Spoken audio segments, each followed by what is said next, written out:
Okay. Hello, everyone. It is Brian, and I think I'm about to be joined by somebody. Yeah. What is it? What? Oh, I see. You here to say hello? Well, it was not my first choice. You were not my first choice for interview this year. Well, I know, but you're you're kind of one note. Yeah, that's Mama Katie. Yeah, it's our first stream in 2024. I guess you're my first guest. That makes you special and fancy. Yeah, there you go.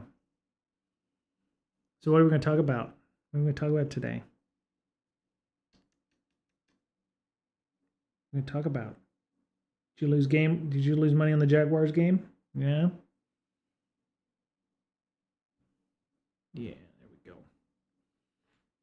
Yes, this is my mama kitty. Welcome everybody. It is Magnesium. Her cyber predictions for 2024. Oh, what are your cyber predictions? You don't have any? Nope. She's keeping silent. She's learned her lesson. Nobody remembers them in 20. By the end of 2024. Um, you can. Yeah, she just picked a good time to come in. I don't know if she knows that. Yeah, yeah. I think everybody should probably keep predict. I don't think the predictions will change much between we'll still see ransomware. I did see somebody trying to do a good, a bad, and ugly of 2023 recently. I was looking at my. Oh, you gonna get down? Okay. All right. Usually that's all it needs. She just wants to hang out for a few minutes. Let me see. Where was the good, bad, and ugly of 2023? That was a link. No, that wasn't it. 10 years after the Yahoo breach was another one I looked at, but I didn't see anything there. Oh, here it is. Sentinel-1 actually put out something. I'm not going to go to it. One of the things and one of the pieces of feedback that I've gotten here from my form, which I appreciate everybody who's filled it out. We're starting our 10th year of whatever this is now. The used to be a podcast when we started in 2014. It was a mildly, a couple of nobodies with a microphone putting up, here's infosec things of topic. And in the last 10 years, this is where we've gone to, with a stream. And we've done a couple of conferences in 2019, 2021, and 2022. Had a meetup, had a nonprofit. We're going to our 10th year. In a good place, I think. I want to say we're in a good place, but I always like to, it's been a few years since I've solicited feedback or input from people about things, and I think we went over that on the last stream of 2023, and I'm still crossing fingers that I'm not just waiting for my computer to die on me. So far, everything that I've done thus far has made it stable. We're soliciting input. A couple of people said, "Hey, I really like the interviews," or the one no that we got about not liking the content was, "Hey, you're just like every other infosec news podcast out there."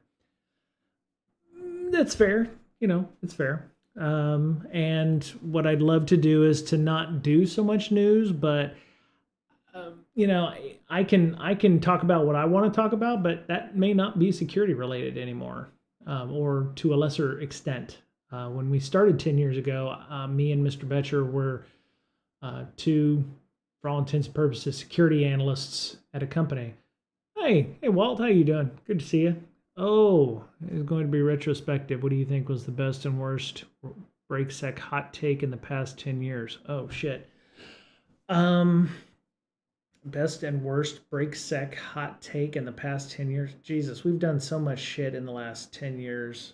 I think we're 500 plus episodes in. So I don't know. Maybe that's something we can ask Mr. Betcher and Miss Berlin this weekend when we do the first Break Sex stream show of the year on Sunday. Yeah, I don't know. I've probably made some really ignorant comments that I know if you go to our iTunes reviews, people will say, hey, you can tell when Brian doesn't know what he's talking about because he will start saying and a lot.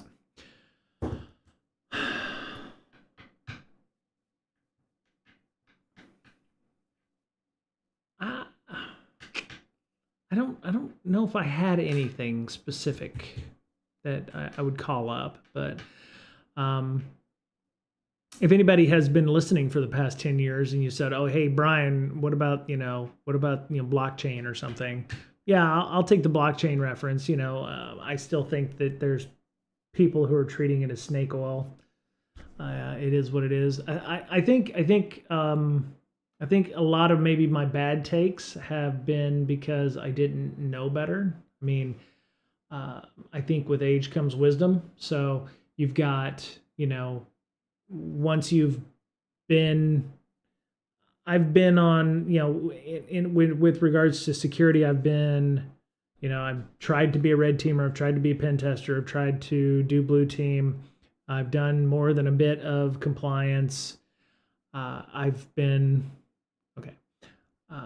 Now I'm in more of I would say a mid-manager leadership role. I've got some experience with, bug bounty stuff, little IoT related product security stuff. So it's once you start doing some of that stuff, your opinion becomes kind of colored about how things actually work. And some of the opinions that I've had in the past about, say, companies, for instance, I would probably take back.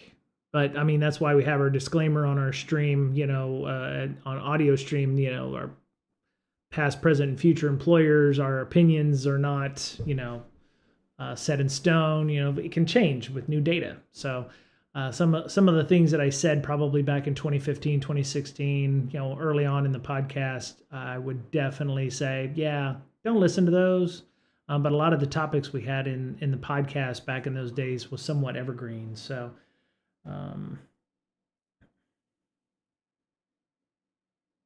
sorry, people are finally waking up at work and it's, 3:00 on a Tuesday afternoon. So,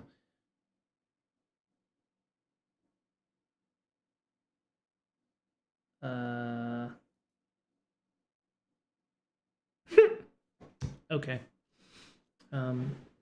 Infosec wormhole I went down with you was the whole Sony hack attribution. Oh, yeah, didn't we? Yeah, I think Krebs had to run a story on that like 10 years later after the Sony hack, and use some new data to find out. Krebs Sony hack. I don't normally go to Krebs's site for this, but let me see. I think he did like 10 years after he could figure out how or who actually did the 2014 Sony hack. So yeah, I'd have to find it. I do remember mentioning it here on the show. So outside of cross-border currency trading and exchange, blockchain seems to be the solution in search of a problem. Yeah, well, Walt, and again, I say this completely with opinion. I think the AI is the same thing, right? My issue is, and for the longest, I think IoT, I think for me was probably, if you want to, talk about it, I think IoT was one of those things. I avoided IoT for so long because I was like, you can't trust that stuff. And I think that's one of those things where after you've worked at a company, after you've worked with people dealing with IoT, that there are actually legitimate people who care and want to put out a good product.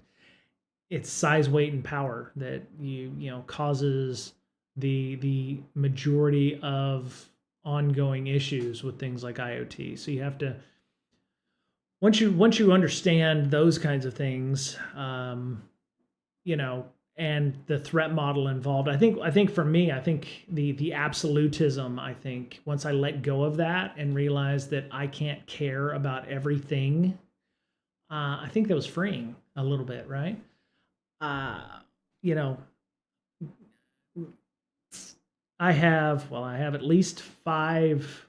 Well, I think if I look on my Netgear, I have about 50 some IoT devices in my house now, which is up from about half a dozen in the house in Seattle. So mostly like light bulbs and things like that. But I having dealt with people that try to throw up a I don't want to say smokescreen, but they throw up an unrealistic idea of the everybody's waking up at work.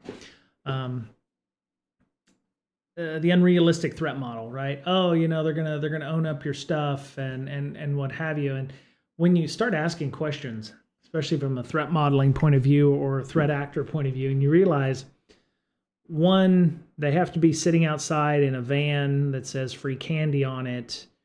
They have to be actively scanning networks in the area. That automatically puts them within 2 blocks of your house.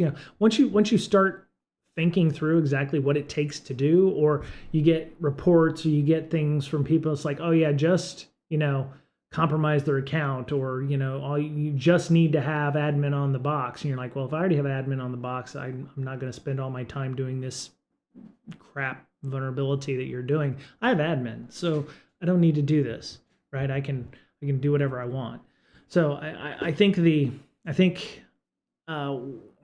don't want to say once I figured out that I need to ask those questions, or it's like, hey, this vulnerability can do X, Y, and Z. Well, okay, but can you do it at scale? Can you own up every box, within within the entire fleet of devices, or is it just I'm going to be able to be an asshole to my neighbor and hack his light bulb or their light bulb?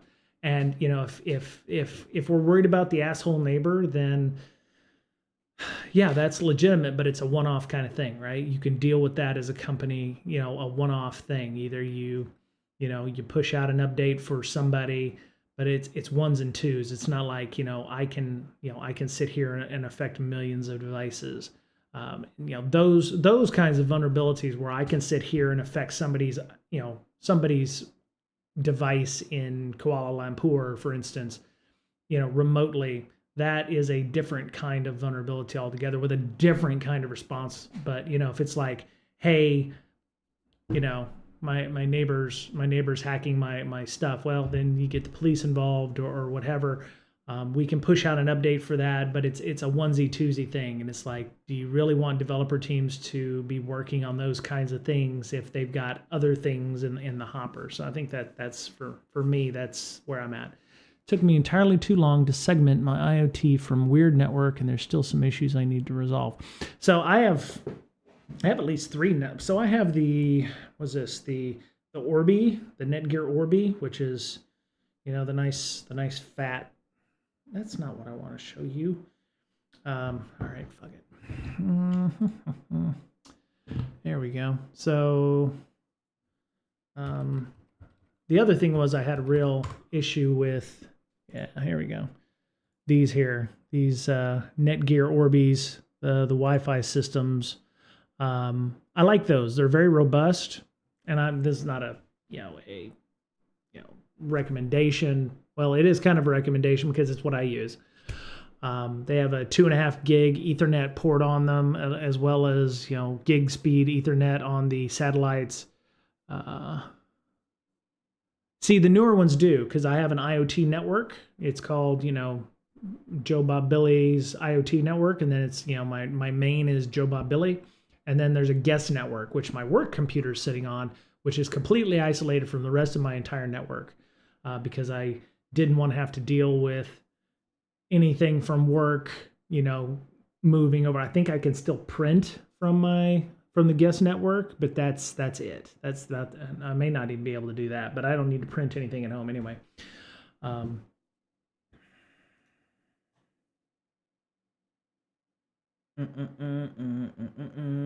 Yeah. It took a bit. Sorry, something came in for, yeah. But talk amongst yourselves. But yeah, I mean, it does have a separate isolated IoT network. I have my Tesla on my IoT network. I have my light bulbs on my IoT network. I have a lot of net, so I can just, I have my Google Home Mini on there, so I can yell at Google to turn on my living room lights without me, getting up and stuff, which is nice. It's a convenience thing. I completely understand that. Uh, reach down to.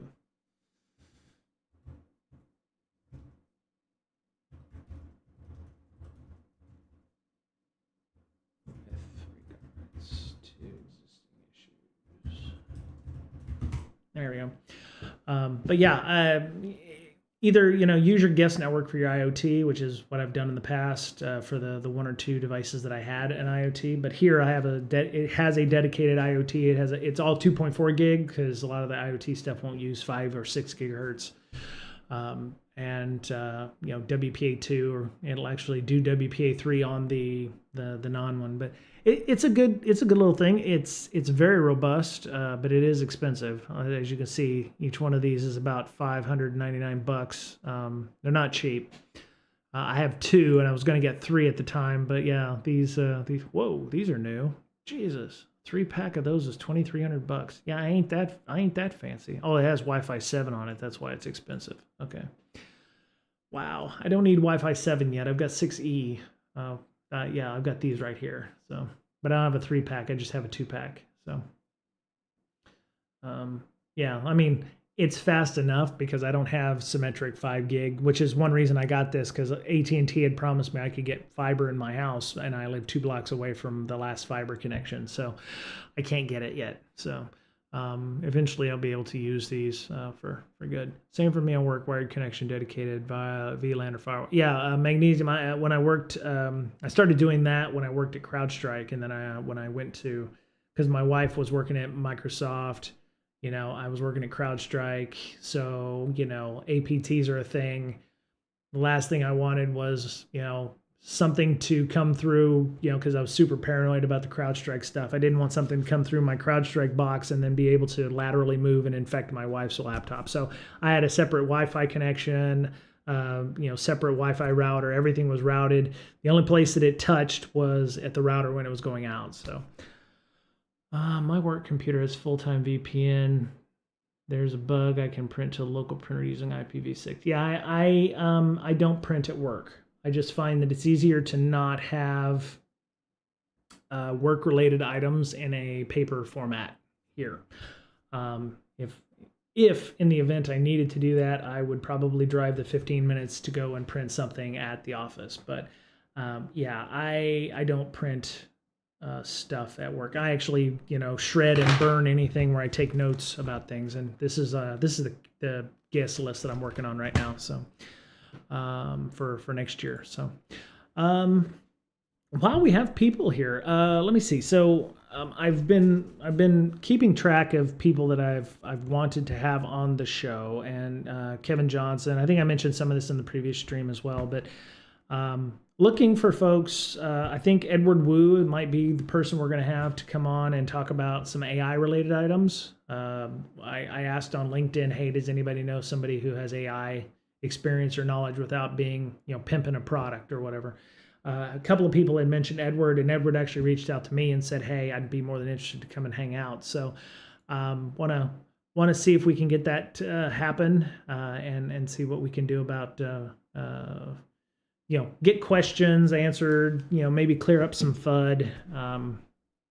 And yeah, I was thinking of ideas to work on. The Jupyter Notebook thing from the holiday challenge that I couldn't quite grok and understand of why people, would, build Jupyter Notebooks the way they do. I actually would like to understand a bit more of that. I still don't know where I would use it in my work day or what have you, but seems like something that people find interesting. So let me see, where was the best? Yeah, so they in 2023 they arrested the guy who hacked Twitter in 2020, whatever. They arrested the Lapsus guy and is going to be holding him indefinitely while he I don't know if they'll ever release him because he's suggested he will come back and own up people again. He will hack again, he says. I don't want to talk about the worst. We have too much of the worst. So, the cybersecurity strategy, national cybersecurity strategy is another one that's good.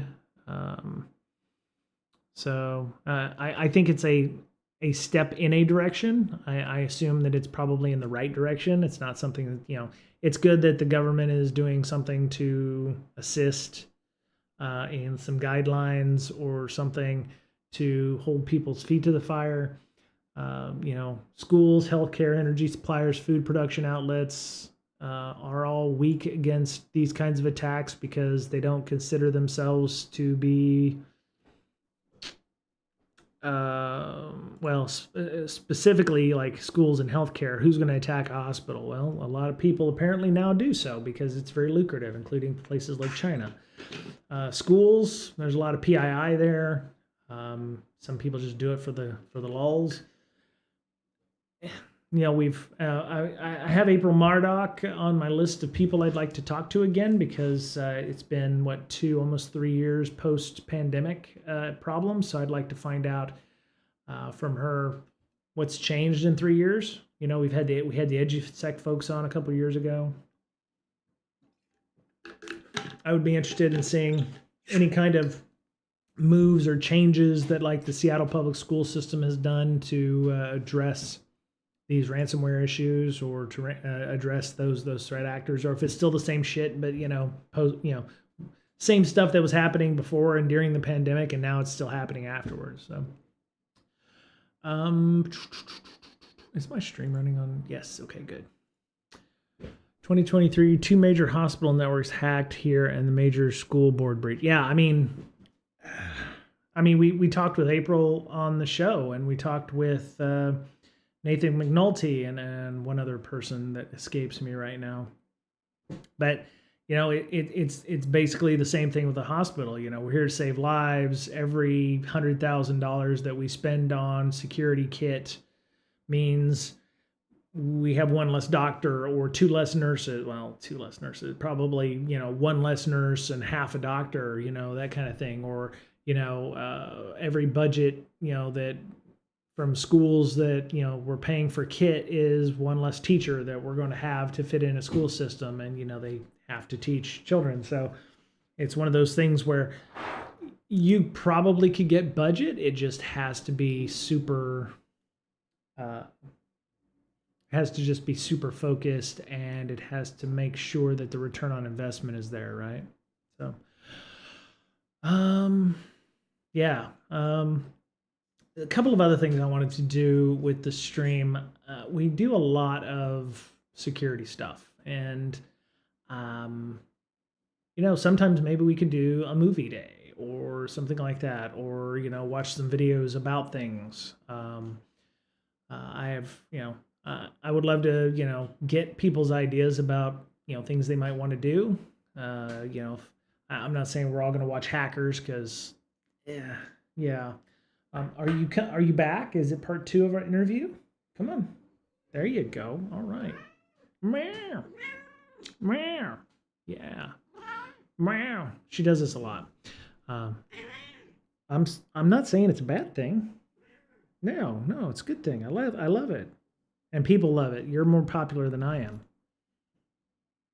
Which is the truth. So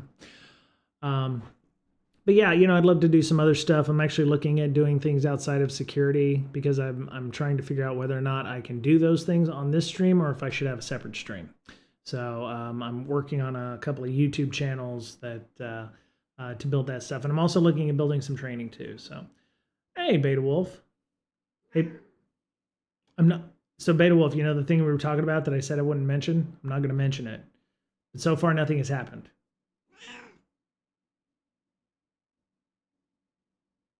Okay, good. I the other day I literally posted on Discord that I think everything is fine with my computer, and then all of a sudden it dies, and I'm like, I really don't want to mention it because something is about to go pear-shaped. But yeah, cats secretly run the world. Don't tell her that, Walt. Do you run the world? Would you tell me if you did? I'd like to remind you that as a minor internet celebrity, I can be useful in getting your message spread about world domination. Is that cool? Can you hold on with it? Can I be your cat furniture forever? Oh, she's. Yes, they do. Yes, I'm pretty much cat furniture in any good day. So, yeah. So I was thinking of things that maybe I know a lot of people who do streaming for security stuff don't always do security stuff. So, what I'm trying to figure out is how we can make that still kind of work for a lot of people. Get other audiences in here that hey, may come for this movie but stay for the security stuff as well. So I'm rebuild. Oh yeah. So Beta Wolf, when you say an industrial sewing machine, I'm thinking of like somebody had built one and had one shipped from Germany that was like 30-40 feet wide, and was making scarves. Knit Yak, I think, was what we Knit Yak still exists. I think we had him on the show as well. Knit Yak. Yes. Custom mathematical knit scarves. Yes. I kickstarted this here. So, there we go. I kickstarted this and had them on the show. Fabian, FBZ. I bought 4 of those scarves. They're actually nice. I gave one to my mother-in-law. I don't think she knows what it means, but that's fine. But yeah, those were good. This is a machine that is still used in the industry. Lots of big companies use them. Okay, very cool. All right. Yeah, I don't know the one FBZ was using, but yeah, it's definitely there. So Conso RB2. Where did you get this? Did it fall off the back of a truck?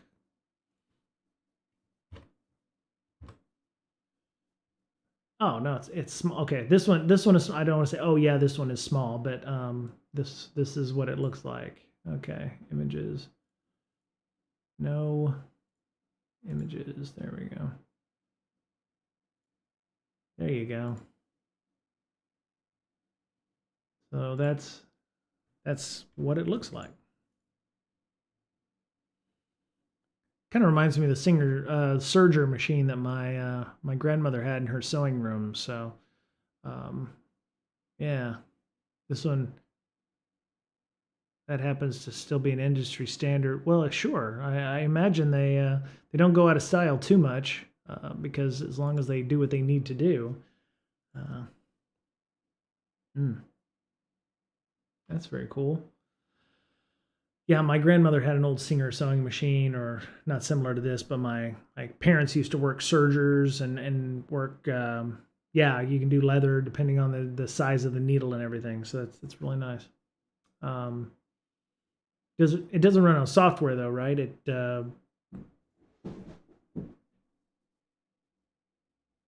I don't know who this person is. So there we go. Yeah, there we go. Oh, I remember these. Yeah, the spools. My grandmother used to, beat the hell out of me for going into her sewing room and playing with her machine because I would twist the dials and stuff. I was an asshole then. Well, I was 12, but still, yeah, I was poking around on that. So.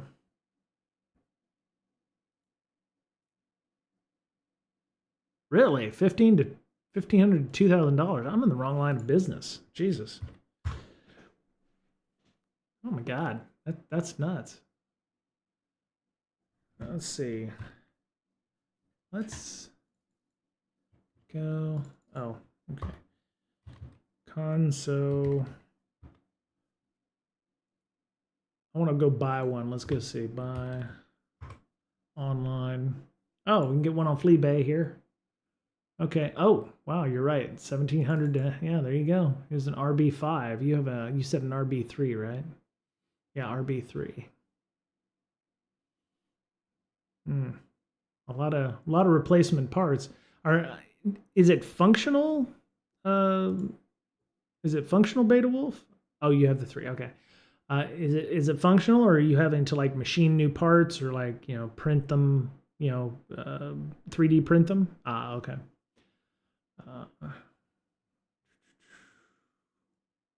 See if they have any of the 3s. Blink. Rev 3. There we go. No, it looks like they only have the R5s, but it's still $1,900 for this thing. Damn. And I guess it comes with its own table. Oh, machine, stand, servo motor, LED lamp. There you go. Okay. Mechanical sewing machine. Oh, here's one for $900, pre-owned. Interesting. Anyway, so that was fun with fun with sewing machines.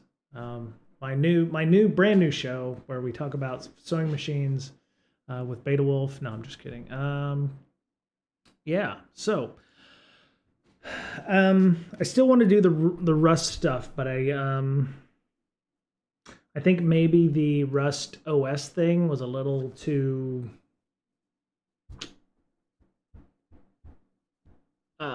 what do I call that?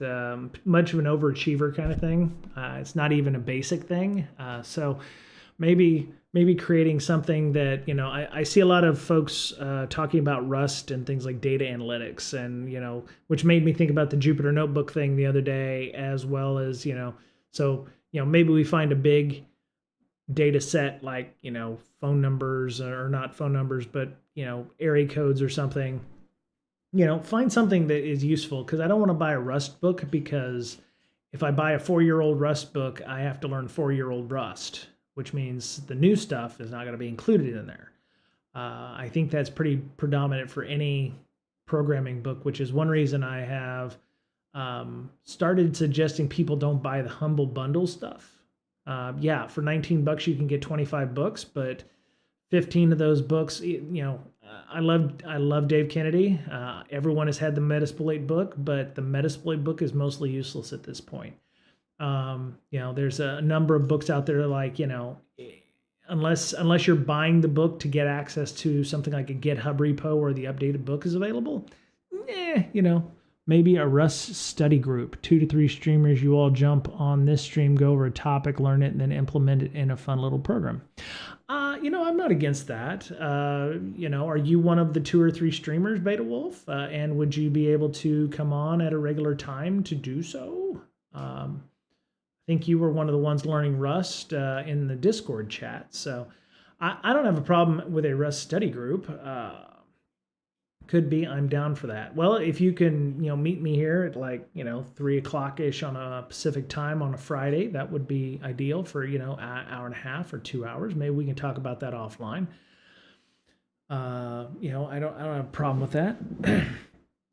I'm really actually happy about the rigging my wife got me. I have a stage style rigging with light hanger, and I think I showed everybody the 4 camera output that I have, or can do now with my rigging system, and I have my lights up and everything, so it's really kind of nice. Yeah, I wouldn't mind doing a Rust study group. I could be, I definitely am a fan of that. I don't know what we would talk about. What I'd like to find, so what I'd like to find is something legitimate that is somewhat up to date, that isn't 3 to 4 years old. If I'm using Rust 2018, that means I'm using roughly a 5-year-old implementation of Rust in my Rust scripts. And that's stupid.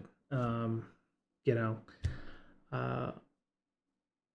I don't know exactly how to do that. It is less than 0 chance that you'll run into issues that can be easily addressed in the how-to. So unless it's almost like you have to find somebody who's writing a Rust book and then go through that and learn Rust with them, which it's super weird, but we could do something like that.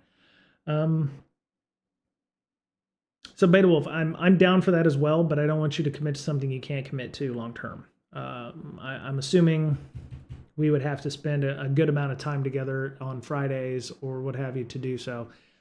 I'm cool with doing that if you want to do that. But again, I don't want you to commit something and then not be able to make it. So let's talk about it offline. Let's be real about that, and we'll see what happens.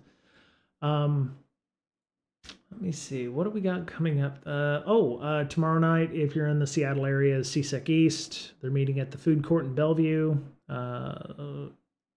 It's not the one downtown. It's the Bell-Red Road, off of Bell-Red Road. So they're doing a great job. They've got a lab there. I know Digital Warhead and them are setting up like a Hackme lab and stuff they bring with them to the event, to the food court there, and you can bring your computer and hack on things. So that's kind of cool that's working out.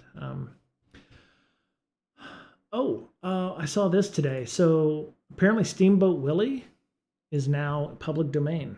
So Disney lost, I think, one of their last lawsuits to extend the copyright of things like Steamboat Willie and Winnie the Pooh.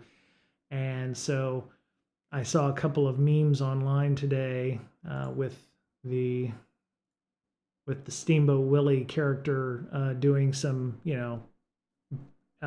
chat bubbles or something like that. So,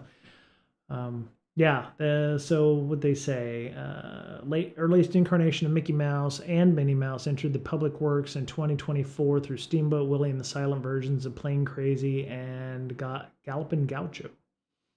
So I think Disney was worried that, now they're going to be able to put Steamboat Willie on everything from liquor bottles to, and tarnish Disney's image as it goes. So, a couple of other things of interest: Lady Chatterley's Lover. So that novel is now into public domain. Three Penny Opera by Bertolt Brecht. That was kind of funny. An American in Paris by George Gershwin. So things keep ending up in the public domain. Is that even possible? What's even possible there, Beta Wolf?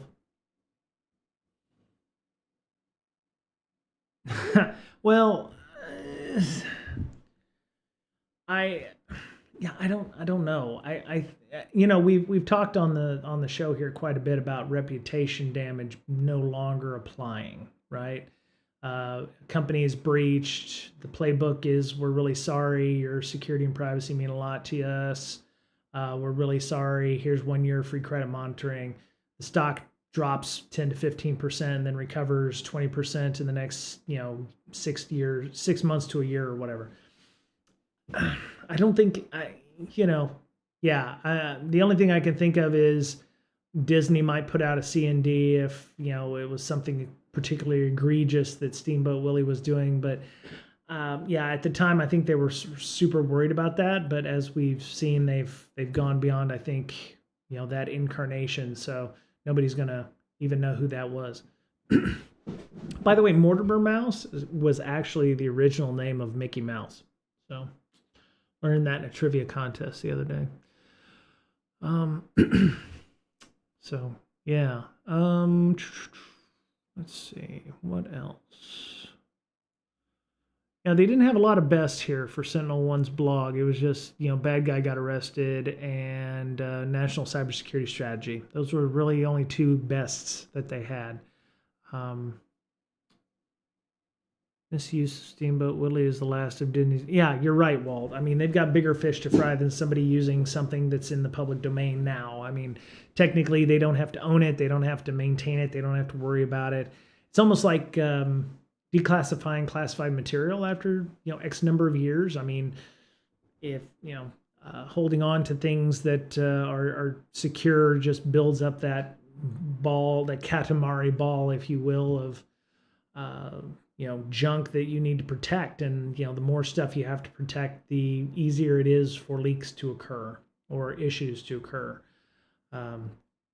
I argue that a lot of retailers don't need to keep things like credit card numbers, but they do that for the customer's convenience because, you don't want to have a customer who's got to stop, and think about where their credit card is. And they're like, I don't want to get off my couch.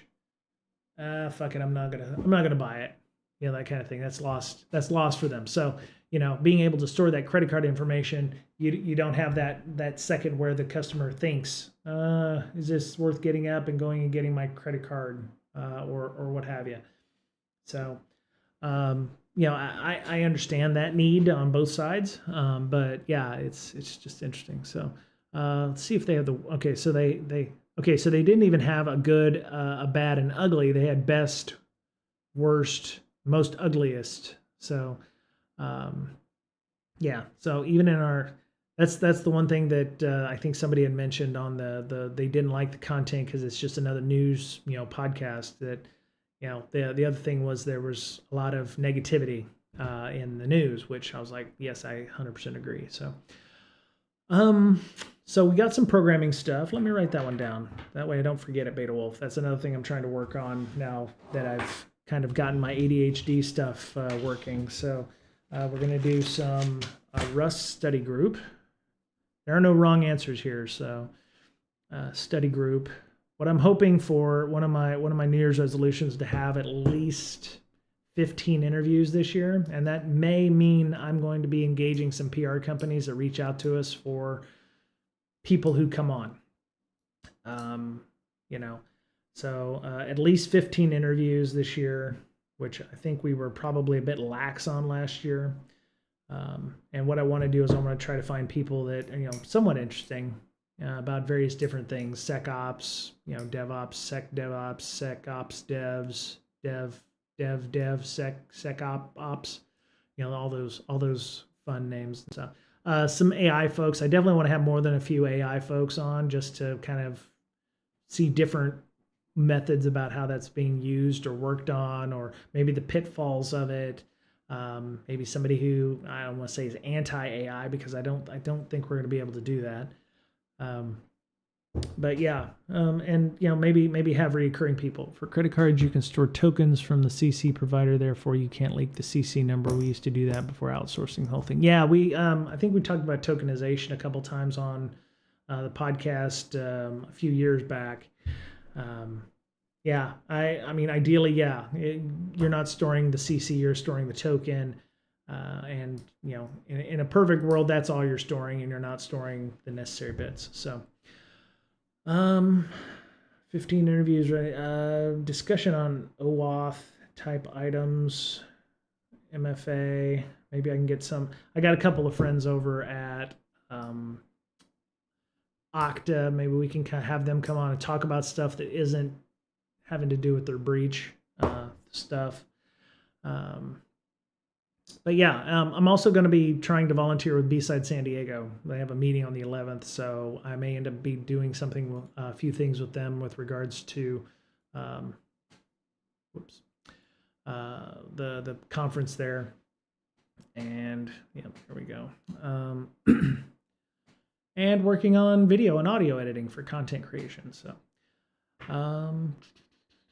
but yeah, if anybody has any other thoughts about topics that they'd love to see us talk about, or things that it might be I'd have to do some research and figure out those things, kind of like we used to do in the past, where we were talking about things like hashing functions, and then we would talk about various hashes, or kind of FYI security stuff. I'm all in on that. So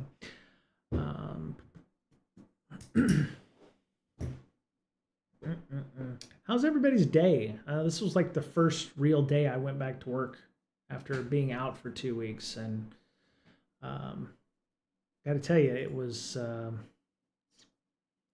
okay. I felt like this today. I think I posted this up on our Discord chat as well. So definitely felt like Theoden there. There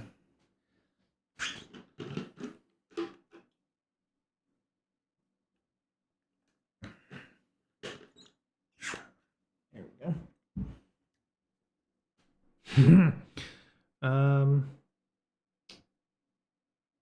Oh, let me, you can come back in. I didn't tell you had to leave.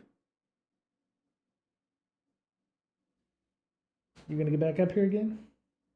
There you go. All right. What? Well, Mama had to take big sister to the dentist. Yes. Yeah, dentist. Let me So a couple of things I learned. So Digital Warhead, thank you so much. I know you may watch this in the VODs, and Beta Wolf, of course. Still troubleshooting the issues with my computer. And apparently, according to Beta Wolf, everybody who streams troubleshoots the problems on their computers, which is kind of funny because I don't see that. Well, you stubbed your mouse finger scrolling. Wow, that's an interesting problem.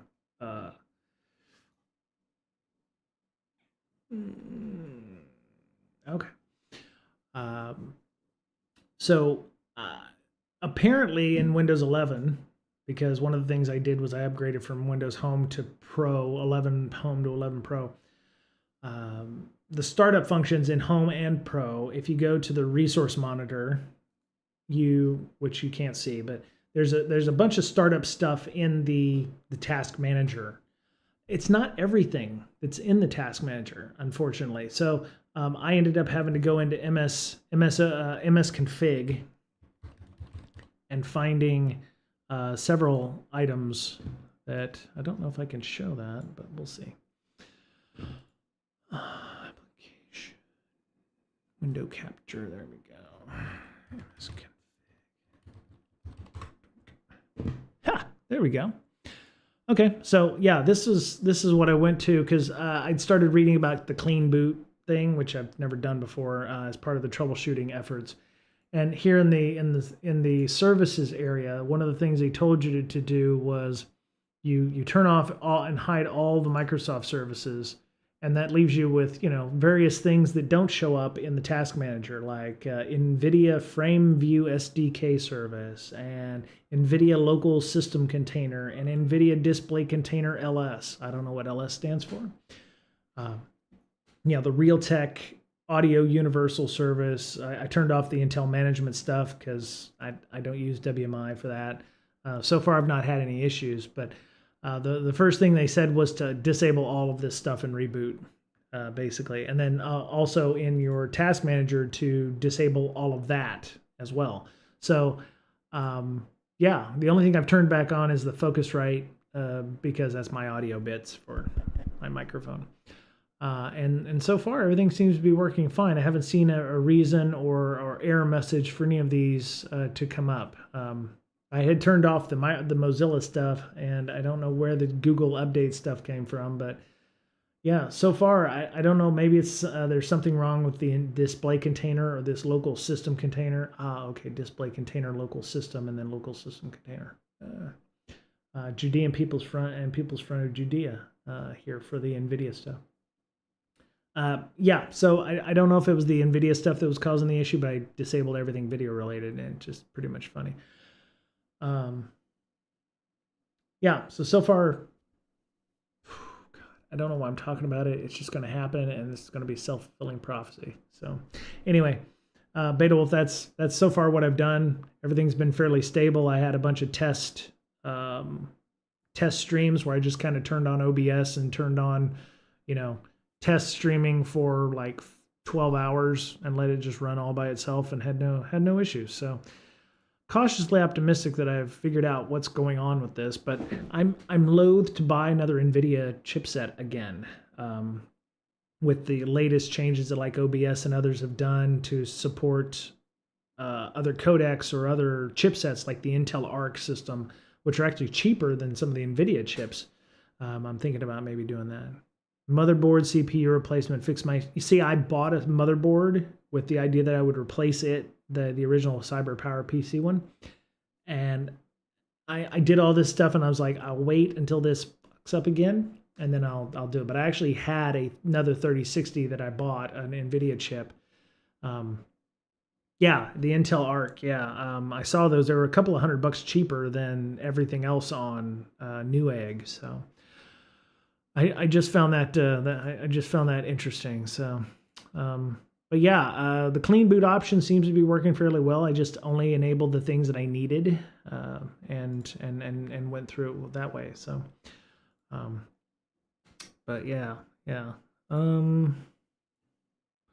So we've got. I'm trying to shoot for 15 interviews, and I do have at least 15 people on here. But what I'd love to do is have these people come back more than once, not just, shoot the shot and then not have them come back. So like Guillaume Ross, Melissa Bishoping, Ben 10, Gunter Olam, Kevin Johnson, OWASP president. I actually plan on having him, see if I can have him on the next couple months, because I assume, his OWASP duties may take up a lot of his time.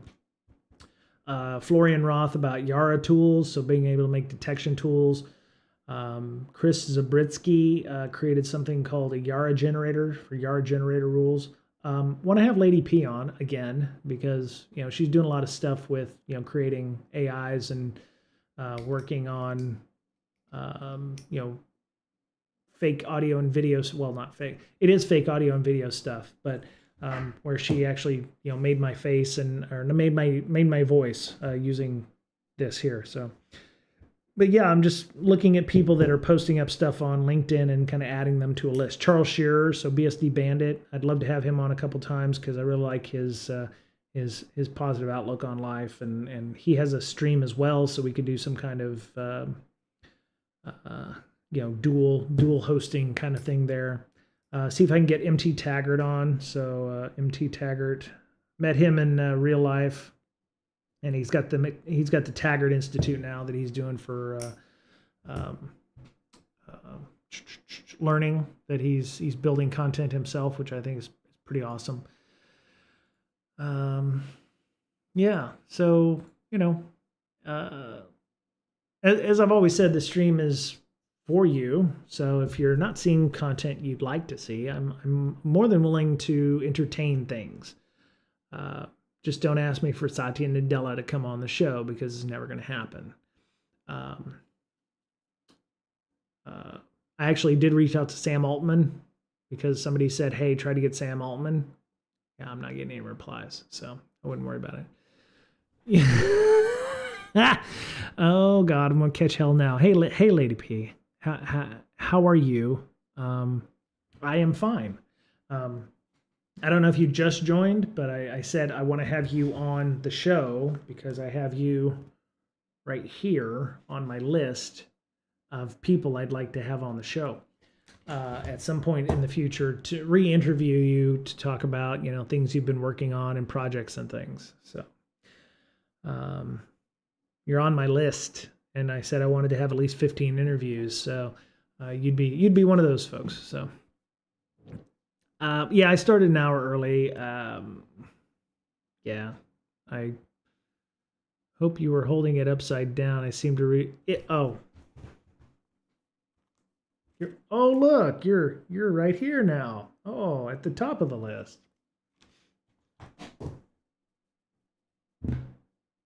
This got awkward, didn't it? Real awkward, real quick. It's subject to Lady P's availability, and because she's very busy doing things. You're always on here, so I figured I'd love to have you. This is not in any particular order. I was just kind of brainstorming stuff. So, but yeah, I was, just spitballing things and people. I'm still adding to it. So, it's a work in progress. I don't actually expect to get everyone on this list, but it's just, like the chief product officer for F5, Kara Sprague. I think she also is somebody who's doing a lot of work with Kara Sprague. I think I saw her. Yeah, she also does Girls Who Code, which is kind of cool. Teaching coding again, because at one point coding was mostly done by non-people dudes, as far as I know.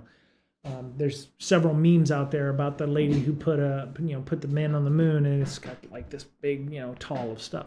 Hey, wading through logs. Speaking of wading through logs, I just mentioned B-Side San Diego, and helping the wading through logs wade in them with whatever it is they want me to work with, or they can just tell me to pack sand and kick rocks. And we'll work through that. So yeah, you're too kind. Like I said, if you need me, cool. If you don't need me, that's also fine. I'd rather you have an embarrassment of riches and instead of struggling to find people. But I don't think you have that problem here at B-side San Diego. So, um, but yeah, I just looking online for folks that would be interested in coming and talking on the show. So that's where at one time all programmers were women. I didn't want to say at one time all programmers were women. I do know that it originally started out being that programmers were women because I don't want to. I'm assuming it was because they had like 100 you typed 100 words per minute or 120 words per minute and you were. I better not say anything. I'm gonna get canceled. Y'all were better thinkers than the folks at the time, I'd imagine. So, yeah, because you watch the shows from the 50s and the ladies were in the typing pool or they were like typing on the keyboards all the time and banging on keyboards. So it kind of made sense if you were working that angle that would be that case. So but yeah, so yeah, I love Hidden Figures. It's one of my favorite movies. Anytime it's on, I watch it. I love the backstory and the history of that. So is that Sterno? What is that? No, it's not Sterno. You're not in Sterno pool. The Steno pool. Okay. Yeah, I don't like that. I've been in several meetings where it's like if you're the PM at the meeting, you're the one taking notes. I actually push back against that. Yeah, I know stenography. Yeah. There are a lot of women cryptographers in World War II. Yeah, stenography. Yeah. Not to be confused with steganography, which is the hiding of messages inside of images or elsewhere. It's another kind of encryption, but yeah. I've got some personal goals for work as well. I'd love to get a promotion next year, so I'm going to be not necessarily hinting at my boss, but starting to that process of working with him to go, what is it going to take to get a promotion in this place? Because I have worked 25 years plus in security and IT, and the only time I've ever gotten a promotion was because I moved to a different company.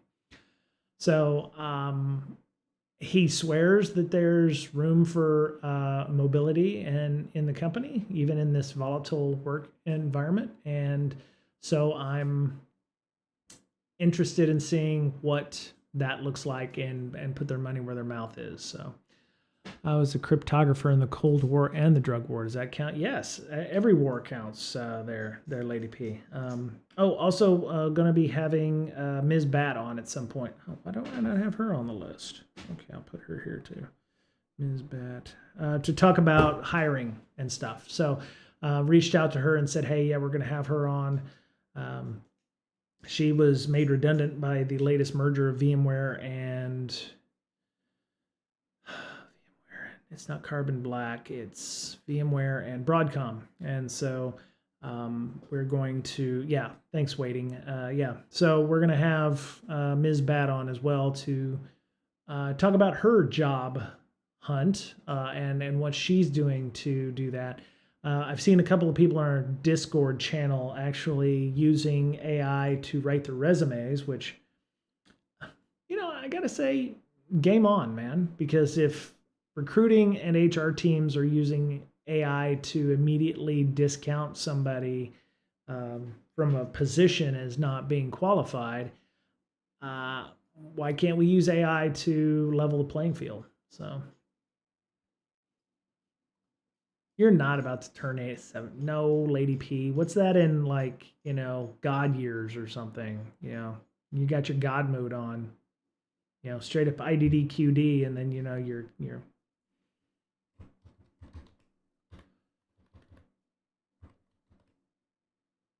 boink. There you go. So yeah, who was that? I think it was Operator, one of our good friends who I think we've had on to talk about Jamboree, which I would love to have him back. Oh, you know what? Let's have Operator back on as well. Operator. Mobile testing. Here we go. Yeah. Yeah, working on using ChatGPT to make the resume better. So, yeah, so I'm all in on that too. Yeah, I should actually do that for myself. It's only taken me about 20 years to the point where I feel like I haven't, completely lied in my resume. But I think I don't think it's lying. I think you want to write your resume for the job you want and not the jobs you have, right? You're always trying to move forward instead of moving laterally or what have you. So if you're actually looking for work outside of your own organization, you don't want to talk about, everything you accomplished as a person. You want to talk about how the current job that you had or the job before that would actually help you, as a project manager. I did the work of a program manager, but by doing blah blah blah blah blah, and this is why I would be able to do a program manager position. So what about injection on the PDFs? What kind of injection on the PDFs there, Beta Wolf? Anyone can inject in things. Yeah. Well, their doc security is a PDF too. So, was that a news story that came up there, Beta Wolf? I think I saw something recently. Let me see. Where was it? Wi-Fi password stealer. BPF memory forensics with volatility. People have been using PDF injections to put hidden text to bypass the AI for recruiters. Oh. I've seen other tricks like that too, where people are putting white text in their CVs with the idea that the HR screeners or whatever it is that was searching will pick up on the text there. Oh my God. Oh shit. Hello. Oh my God. We've got like people rating. So wow. Shout out to MT Taggart. Thank you so much. Appreciate you, MT Taggart. Thanks everyone for coming and hanging out. Just doing my first stream of 2024. We're talking about topics.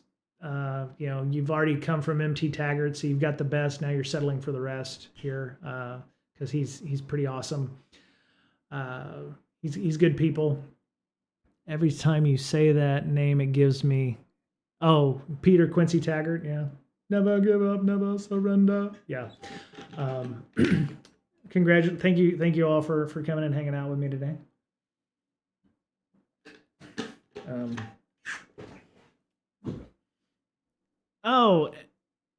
Fix it. Yeah, we got a lot of folks from our normal stream on here. That's pretty awesome. MT Taggart, waiting through logs, MT Taggart, one of the organizers of B-Side San Diego. We'd love to have you come down, Mr. Taggart, if you were interested in hanging out with B-Side Seattle, or San Diego, not Seattle. I think it's the weekend before, it's the Saturday before Easter, I think, which is always a good time. And it's only 90 minutes, Let me see. B-Side San Diego. There it is. Hacker Spring Break 2024. Yeah, March 30th. Yeah, there you go. Doink. It's going to be beautiful in the spring down here in San Diego, so it's fantastic. Oh, and plus the Habit Burger Grill. That's not a bad place. It's not a bad place. Aztec Circle Drive. That's on SDSU's campus, which is a nice campus as well. It's out east on the 8. Nothing you can say will get me to move there. Come on, Beta Wolf. You want to hang out. Come on, man. Yeah, CFP's open. Go and do talkies. Let me see. We got our call for papers. You can go in. And get an AI to write your talk title for you or something, or your abstract for you. Just make sure you change it enough so that it doesn't look like an AI wrote it. That's the important thing. Thank you for the joins. Thank you for the follows. Appreciate everybody there. I don't know what Shitaki's is. Is that a restaurant that I missed over there? I don't get over that area very much. So we've got Jacques in the Box, Domino's, Habit Burgers, not bad. But yeah, so it's on the 30th from 9 to 5. That's not bad. And so Jack in the Box is headquartered here in San Diego, which I always thought was kind of cool when I lived here way back in the day. So. But yeah, you can sign up. Looks like a deadline for submissions is the 1st of February. So 1 Feb, conference date is a month after. Volunteer run. Oh, you can do 20 or 50-minute talks. There you go. Or a 2-hour workshop. So, and I'll be directing traffic potentially, or volunteering, or I'll just be there as a spectator, which, is always fun too. So, yes, feel free to email me. You all saw that. I'm not gonna make light of that. You're not a fun guy for getting the mushroom family. Yeah, there you go. So yeah. Taggart, I actually have you on my list, oh people. I'm gonna put this upside down. You're like right at the top of the list, right here for coming. Maybe we can partner on some things, or come on and we can talk about Rust or programming or something like that. I have you on my guest list for the 2024. So,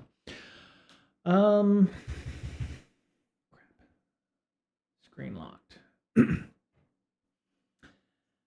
But yeah, so I took some feedback from people. And people are not overly fond of news. We'll still have some news from time to time, but it won't be just me coming on talking about news on Tuesdays.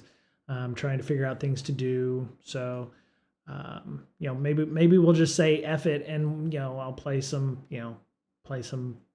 Valorant or something. I don't know. I'm not good at any of those games, but neither's a lot of the streamers I see. So I can always do that too. What is this? If you want to join our Discord, because everybody has a Discord, you can grab the list here. There we go. I also have a Slack, but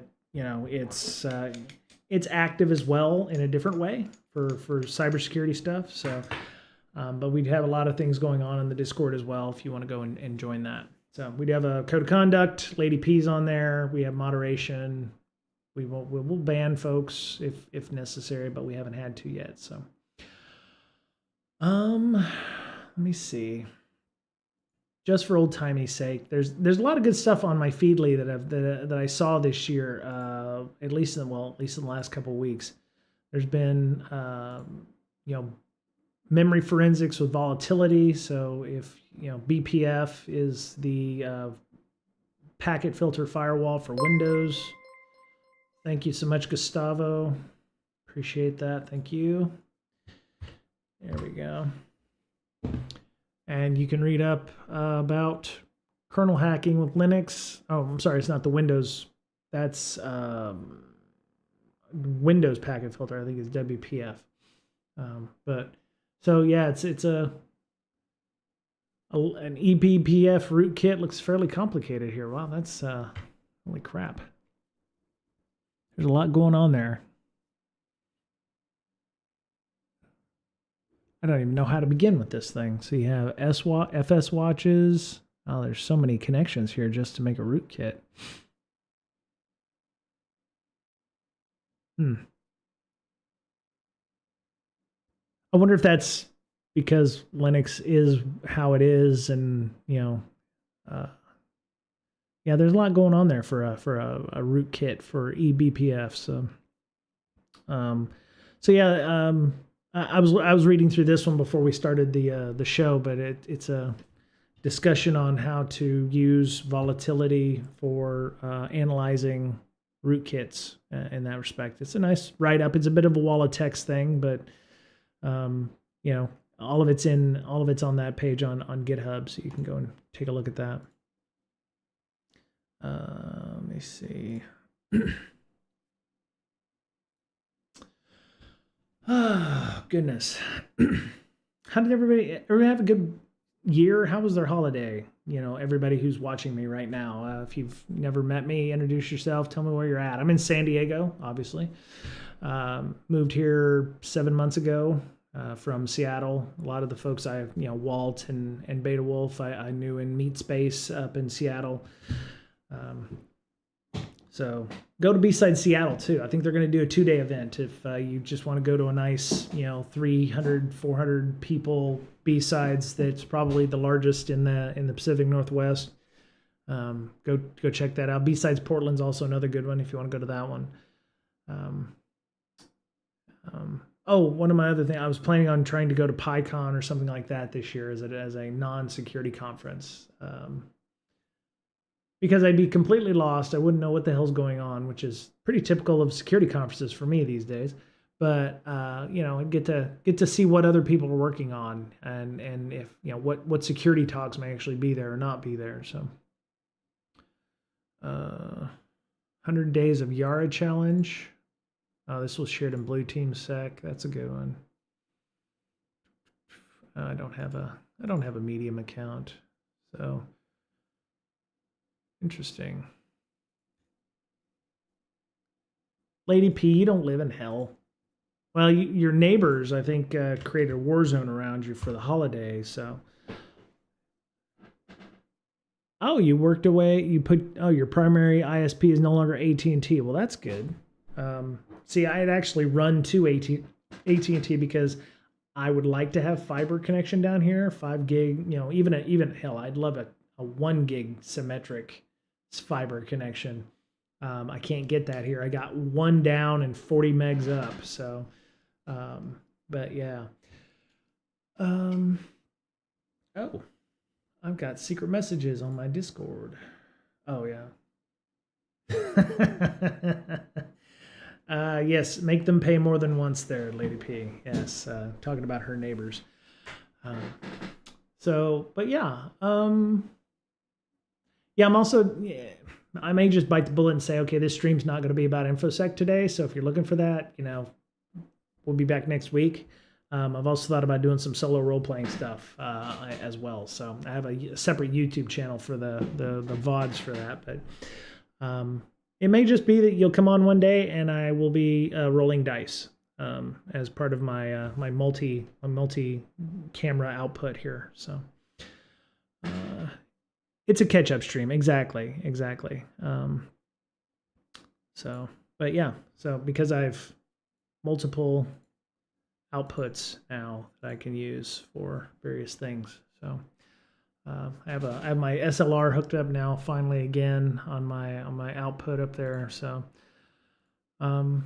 anyway, so anything else we want to talk about? I'm more than willing to just sit here and stare at everybody uncomfortably and have an uncomfortable silence if necessary. But and some of them sometimes almost work. Well, so the GoPro works. Yeah, I've got the GoPro working here. I just got to hook it up. So.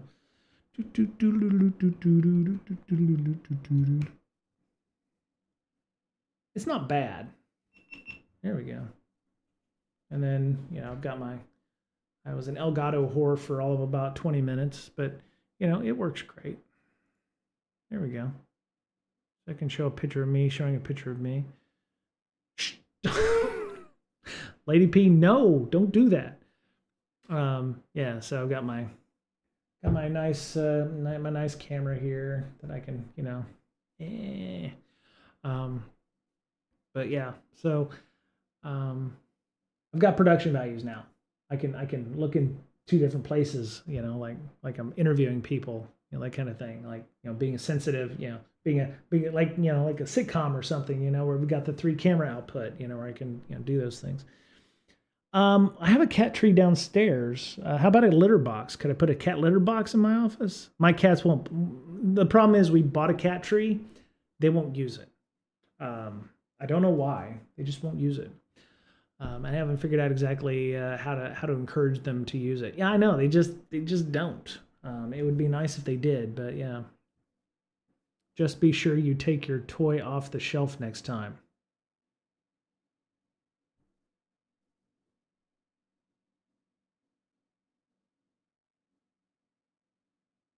You're making me act like I've got something over there on the shelf that I shouldn't be worried about.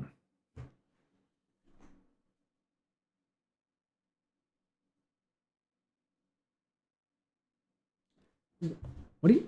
Okay, you know what? No, I'm good because it's just gonna make me a bit crazy. So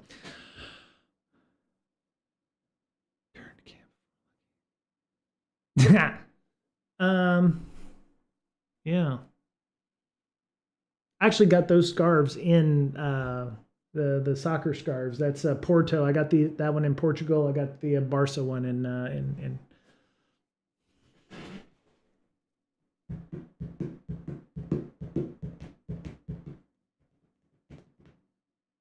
Interesting. Now you got me wondering. I got to figure that one out. So anyway, life's an open book for me. So, and actually, what I should have done was gone in and set up the filters on that. So, but anyway, so. Yeah, the funny thing is, if I turn all the virtual backgrounds on all of the cameras, the render of the frame, especially for the GoPro, which normally would just be looking at the dice pit, goes to about 20 to 25 milliseconds per frame, which is interesting. Apparently, the GoPro is not the most efficient method of webcamming that you would want to use for a stream. So. But yeah. Anyway, so let me see. Who do we have online? Because I'd like to see. Is my friend Kiara on? No. Sid Heresy's on. Freedom Dow's on. MCO Mize. Mr. Gray is supposed to be doing some more streaming soon. I've actually reached out to Mr. Gray and seeing if he wanted to do some stuff as well. Sid Heresy's on. Okay. I'm going to go, but I'm going to come back on Friday. I have Beta Wolf and I need to talk about a Rust study group. If any of you who are joined us today from Taggart's side, which I appreciate Mr. Taggart doing so, if you have ideas for streams, I'm open to discussion as well. I mean, Mr. Taggart does a great job with his streams, but yeah, I'm always looking to improve myself.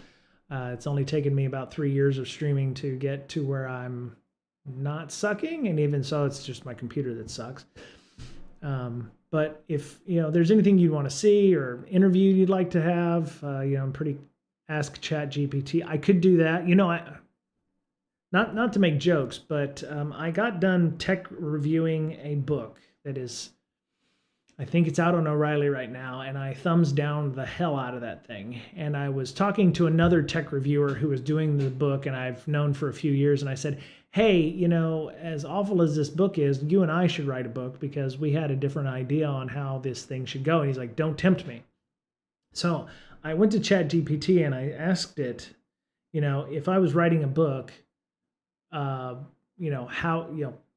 would you do for this? And it gave me, I was like, give me a book outline for this. And it gave me a really long discussion of, a book outline.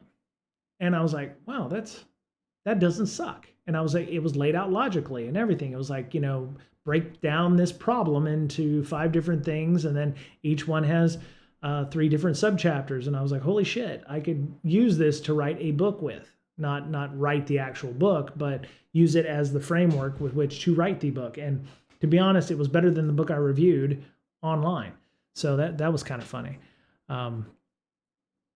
How did it go with your computer? Fix it. Yes, I didn't get a new one.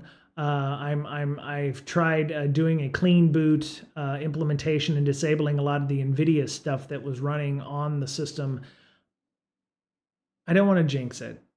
I don't want to say that it's going well because it's not. I'm the pessimist in me is like the minute I start feeling confident this is going to happen, my stream is just going to shit the bed. So I just want to just let it go. It's going to work until it doesn't. Then I'll curse a lot, and then we'll figure out what's going on from there. I can teach you how to use Claude and GPT-4 to write a book. I've published using it. Claude, I don't know what Claude is, Lady P. Please enlighten the class. Sacrifices were made to certain deities. Only the deity of time and effort, which, thanks, Fix It. I appreciate that. Yeah. Claude. Is Claude. What is Claude? Claude. AI. Claude is an AI. Okay. It's an AI assistant from Anthropic. It's a next generation AI system based on Anthropic's research into training helpful, honest, and harmless AI systems. Pick 2. Okay. So, yeah. Here's the link. Yeah, that Claude.ai, but yeah, here's somebody explaining it. Can help with use cases including summarization, search, creative and collaborative writing, QA, coding, and more. Early customers report that Claude is much less likely to produce harmful outputs, easier to converse with, and more steerable. To get your desired output with less effort, Claude can also take direction on personality, tone, and behavior. Very cool. So yeah, I was gonna leave off, but the New York Times lawsuit, I've been trying to read through some of it, and what I can understand is that New York Times is unhappy that their data, which is somewhat available, and you can get it via like web scraping or what have you, was used in the training of the AI. I have friends who are artists, like pen and paper artists, who have expressed displeasure at things like Midjourney and all of those in creating art that is based on other people's art. Like, if you wanted to make something in the style of Gauguin or, painters of some kind. And their comment was that things like DeviantArt and those are being used to train those AIs. And my comment on Twitter probably was a bit inflammatory, but my point was, what were they expected to train the AI with? Was the AI going to have to, act like a baby and a 3-year-old and then like learn how to draw itself? And, I would argue that even artists that draw on paper and pencil are inspired or draw in the style of other artists. And I was like, well, so if we treat AI like a person who is drawing in the style of, is that wrong? If would it be any different than going to art school for 3 years and then learning how to, make canvases very similar to that? I've taken many art classes where we study past artists in detail. Exactly, Lady P. That's my point. It's like it took time and effort for the people to build the AI to be able to create, in the style of Pixar or in the style of Disney or in the style of, 1980s anime or what have you. So there had to be a data set to build from. If you didn't have a data, and maybe the point is that they got it for free. They didn't, actually have to go to 3 years of art school and pay off their student loans and what have you to train their AI to do that. And maybe that's some of the exactly Beta Wolf. You watch, even the Transformers had a way about it, or style, or you watch Akira or what have you. As long as the work is transformative, it's fair use. See, I think that's the problem of what is transformative, right? Could you, and I think that's the subjective thing, right? You could draw something and you can go, that looks like something a Pixar made. Is it transformative? I don't know. I don't know if that's, and I think that's gonna I think I mentioned that on the Twitter as well. It's like there's gonna be a whole cottage industry of ambulance chasers where a lawyer's gonna have be able to sue a company because their logo looks like something that somebody drew 5 years ago in DeviantArt or what have you. Um, Jesus, Beta Wolf, don't do that to me because that's straight up like some Dark Mirror shit. And like it's like what if Lady P is yeah, Lady P is the best AI. She's the most realistic that I've ever seen because she does she doesn't have a filter, which is great, and I appreciate that.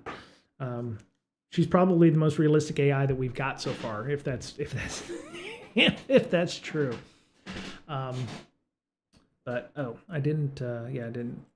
Oh, I did share that screen. Okay, so I just wonder what that looks like because I know I pissed off my artist friends by saying hey, they're drawing in the style of. I think if we frame it that way, it bothers them more than saying you're not allowed to use my stuff, and it could be an opt-out thing, right? 2 AIs have been enrolled in a university as students. Really? How so? And which? Do you have a link to that, Beta Wolf? I'd love to read. I'd love to read which universities, because I'm imagining like one AI went to Berkeley and the other one went to Oral Roberts University or something like that. So I'm trying to figure out which one ends up more fucked up, or maybe they both end up fucked up in the same way. I don't know.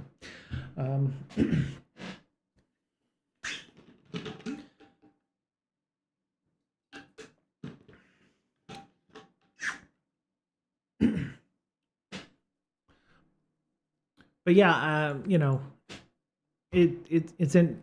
Oh, there we go. Ferris State. 2 virtual students will participate. Oh, so both AIs are going to the same place. Anne and Fry are 2 college students beginning their freshman year at Ferris State University during spring 2024, but they won't be like any students. They're powered by artificial intelligence. Interesting. They will participate in hybrid classes by completing assignments, interacting with students and professors, and eventually picking a major. Interesting. FSU faculty members even crafted backstories for Anne and Fry, which were based on real students. These backstories will help the virtual students complete tasks and declare a major. So their backstories will help them declare a major. That's interesting. I would contend that as of last year, all students are AI augmented hybrids, if you will. How so, Lady P? Is like in the tooling that they use, or in the way that they in the way that we're interacting with people? I would definitely say if anybody using hey Google, or show me a student not using AI tools. Yeah, I think, I don't want to say plagiarism, but I think the detection mechanisms for that is show me a student not using AI tools and I'll show you a student getting crushed on the curb.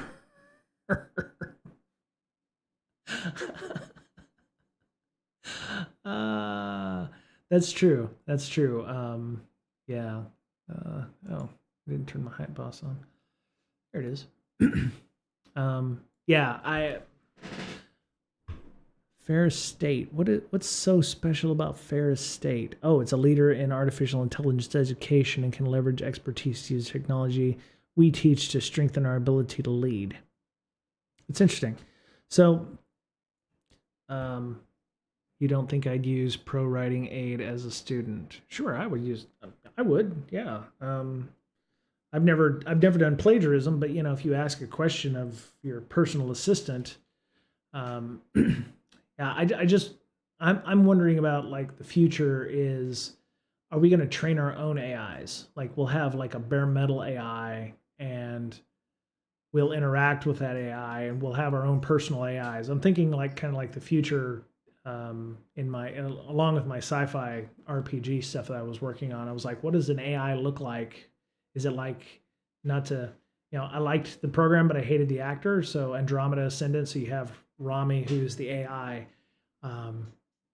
She has a personality, so to speak, and none of these AIs will plagiarize anything unless you really force them to. Yeah, I thought that was a great show. I did not like, then I found out Kevin Sorbo's a nuthatch, and so I was kind of out on him. But so the one thing I'm wondering about Fair State, and they're building AIs and technology and education. At what point will AIs start creating their own AIs? Or what kind of biases, inherent or no, that will be included in the AIs, like or rules. Not Einstein. What was his name? Asimov had his 3 rules, right? iRobot. Will we have to create similar guidelines, right? I won't launch nuclear missiles. I won't do those kinds of things. Also, they've made their own languages. I read that story too, Beta Wolf, where they'd actually created, was it AI creating their own language?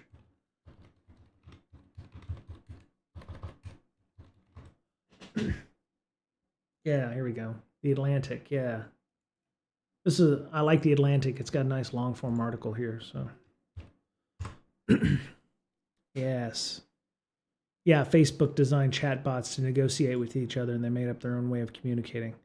So they made up their own shorthand, which is great. So that means they're capable of learning. They're capable of extrapolating. I don't think they planned on that. It's the ghost in the shell, if you will. They took A and B and ended up with a little bit of C as well. So, my thing is, I would talk about AI all day, as long as people were interested in that. The problem is that it's the jingoism, and it's the, hey, this is going to solve all of our problems and whatever. I'm fairly pragmatic to believe that that's not going to happen, but I would love to have more people on to talk about these things in a way that is also good shit, love gist. Yeah, except Aurora isn't entirely uncensored. I'm still building out my own AI. Yeah, and there's so many, right? So I'm actually quite interested in talking to somebody. I think, what was that? What was his name? Let me go back. Edward. Ooh. Where is he? Yeah. LinkedIn. Drop zone. Here it is. Okay, so this is the person here that I've reached out to and said, hey, send me an email. So he's in Seattle, of course, as well. Weird. So I will be reaching out to Edward to see about having him on. I said I want somebody who's not going to talk about how awesome their shite is and what have you. Beta Wolf, you said Edward, like who Edward is? Yeah, he's the person that, so, Beta Wolf. If you know him, great. Say, hey, tell him I'm not nuts or crazy or whatever. But he did seem very interested in coming and speaking. So I'm looking forward to that. Mistral.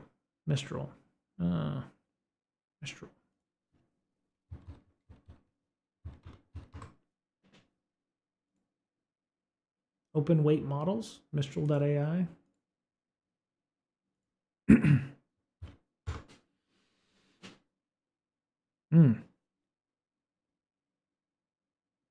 Yeah, open and transparent.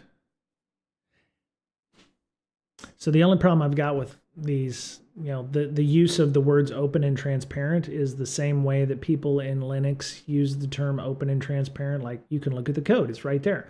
Nobody will look at the code. So is there some other way we're making it open and transparent where people will actually want to look at the code? Committing to open models. We believe in open science community and free software. We release many of our models and deployment tools under permissive licenses. We benefit from the OSS community and give back. Okay. Mixtral is a powerful and fast model adapted to many use cases.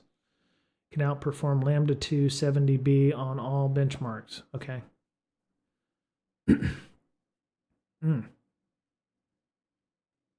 See, I feel like I would need to have, some kind of massive computing power to do half of these things. So, and there's so many, it's like, which one do you start with, right? With 30, but is it 30B with a lot of nonsense, or is it a solid built 30B? You lost me at whatever 30B is there, Beta Wolf. I have no freaking clue what that means. So, a 3080 could do it. Yeah, I have a 3060, so yeah, that would cost me another $400 or $500 to use. So,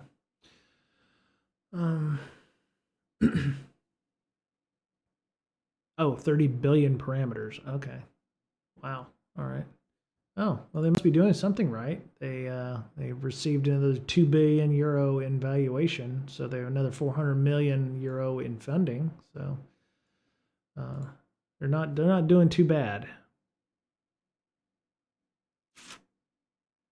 Hey, Digital Warhead. We just talked about you, Digital Warhead. We were talking about you and CSEC East, and you were bringing the lab to CSEC East tomorrow night in Bellevue there at the food court and on Bell Red Road. So, but yeah, we're gonna have Drop Zone on. We're gonna see. I'm also looking at other sponsors as well. Blue Mirror has been good to us, so I'm gonna see if they want to come back on and do some more stuff. Miss Berlin still has an in with them, and yeah. See AI stuff. Huh? I think there's a lot we could talk about with AI, but I'm. It's on 60 gigs of VRAM and it stinks. 8-bit is usable, needs 4x. Yeah, she still works at Beta Wolf. I was saying she has an in there because she can, talk to them. She's actually, I think, the marketing department right now. So, but yeah, yeah, maybe we just take a whole session or stream here, and I set up some kind of AI. I don't know what I would do with my piddly little graphics card, but I have another spare graphics card over there that's just as crappily. So maybe we could set up something that, well, okay, so let me go see how much a 3080 costs. Newegg.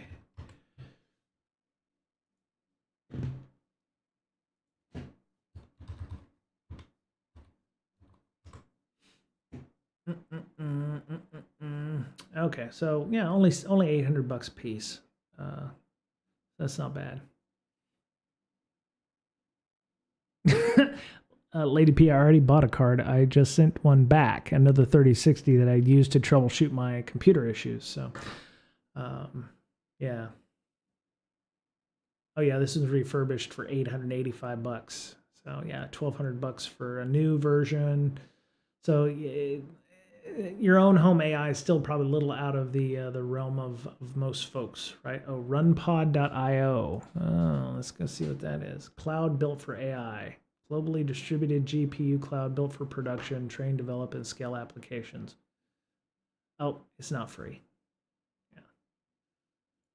I mean, I could grab some GPU instances on Amazon Compute and go that route if I wanted to do that. Yeah, so there we go. $1.14 an hour for L41, L4, 39 cents an hour for RTX 4000. Let's see. $37.52 an hour. No, that's not awful. RunPod is way cheaper than Amazon. Okay, that's cool.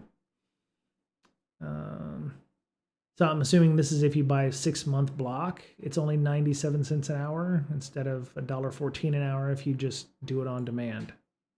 Can you pay up front? Can you pay ahead? Any data center. All right, yeah, let's do any data center. Of course, you want to keep track of what you're doing and what you're using and where you're using it, because depending on what you're doing, you could run into some issues with data sovereignty. Let's see.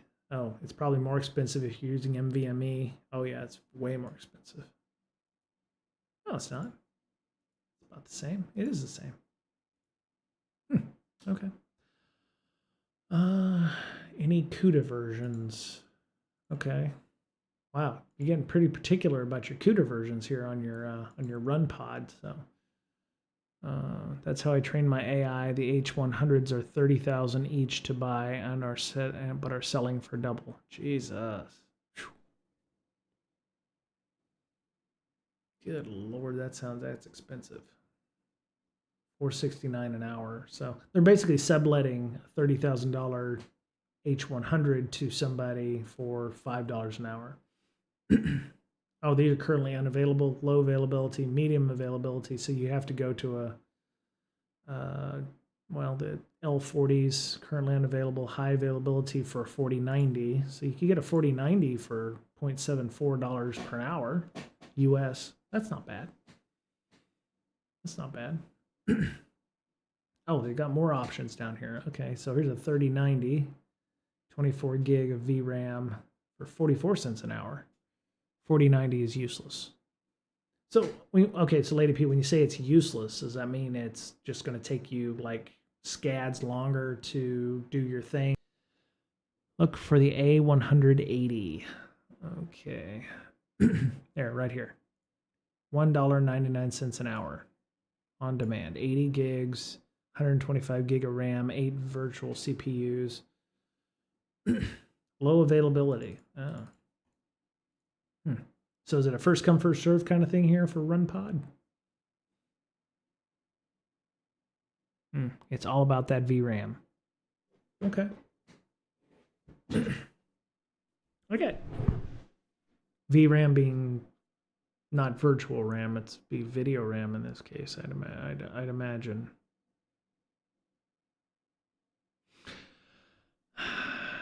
You can reserve the H100 time, but the A100 is always available. Okay. Is that because it's that much better, or? Can't imagine having 8 of those paired up at like what, $10 an hour, $16 an hour.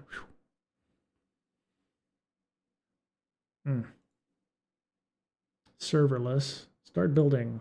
What happens here? So okay, latest generation. Okay, so you don't have to pick the latest stuff. You can use something that's the previous generation is obviously cheaper. That makes sense. Okay, that makes sense. So okay, I want to run an AI at home for cheap.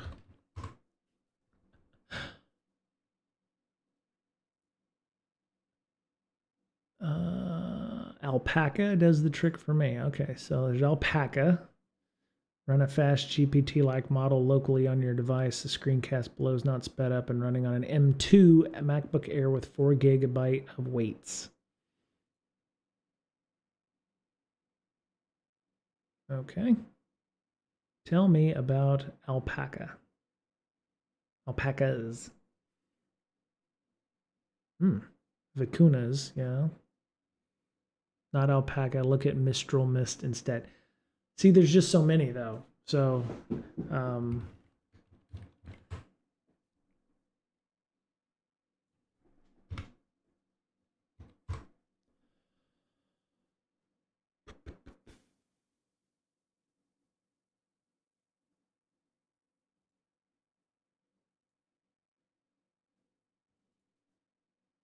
quick start. So Mistral AI provides 2 types of access to large language models.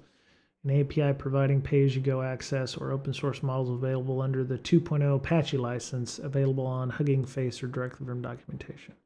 AI is in beta to ramp up the load and provide good quality of service. Access the platform to join the waitlist. So you have your API, JSON accepting your bearer token, which is your API key. And then, yeah, who's the most renowned French painter? Don't know who that is. Gauguin, maybe? Okay. Maybe.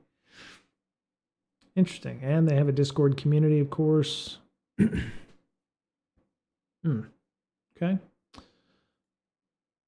Mistral 7B, 8X7B is the sparse mixture of experts. Downloading. So, yeah, you can Download your models here. There we go. Chat template. The template used to build a prompt for the instruct model is defined as follows. Instruction, model answer, follow-up instruction. Note that S and S are special tokens for the beginning of string and end of string. There we go.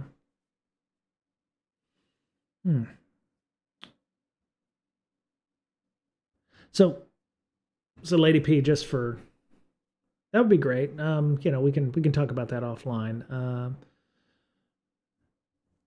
Check out openrouter.ai. Unified interface for LLMs. Find the best models and prices for your prompts. Wow. Hey, Digital. Thank you so much, Digital Warhead, for subscribing. Appreciate you. I really would like to understand why my notifications look like hot garbage right now. Okay. There we go. Move that over a little bit. There we go. That way everybody can see what's going on there. There we go. Yeah, if you're finding value in our discussion here about setting up AIs and stuff, please feel free to subscribe. You can use your Amazon Prime Gaming, or, you know, go support somebody who, you know, is a friend of ours, like Taggart or infosec or Tiberius or whoever. I want a notification read.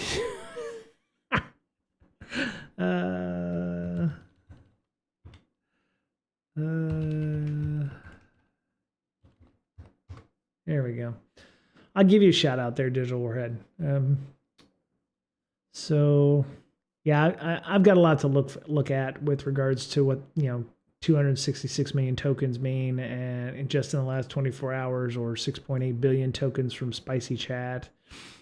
Oh, I know he did. I know Taggart just started up his own Taggart Institute. I'm very, very excited to see continued work from him. He puts out quality content on a regular basis, so it's awesome.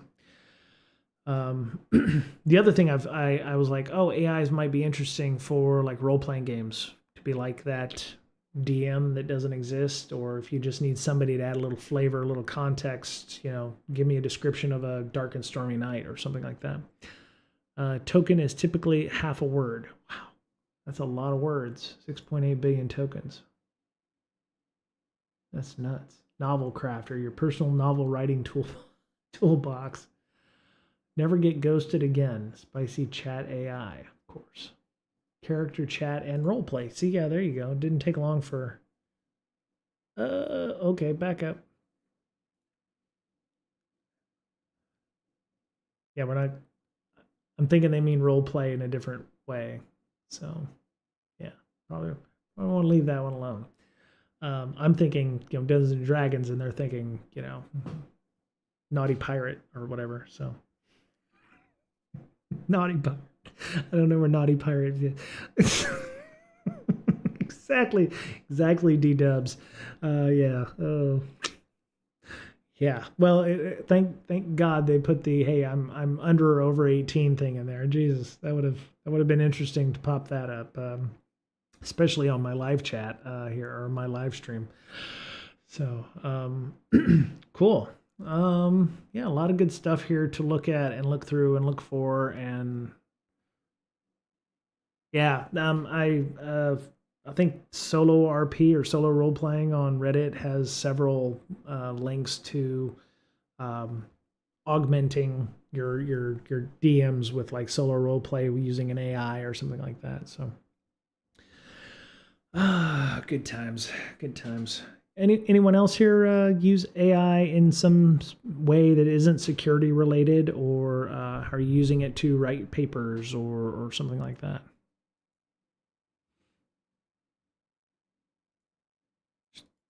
There we go. Okay.